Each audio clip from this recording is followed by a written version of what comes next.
Okay, now you may want to know what's the next step after we do our flood cut. We want to do some moisture testing so that we can set up the dry out equipment in the correct areas. Okay, here I have a moisture tester. So we're going to test any wood, masonry, and drywall that might be left to make sure it's dry enough to leave in the home and to know where we're going to set up our equipment. Okay, you want to know what the next step is after we've completed the flood cut?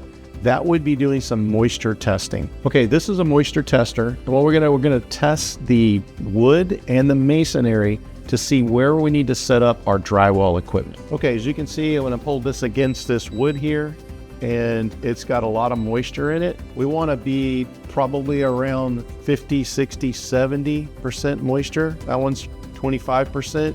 So that's how we know that the bottom section is wet and what's above here is dry. And that gives us our flood cut zone, and we know where to set our equipment. For more information on dry outs after floods, go to TampaKitchenandBath.com.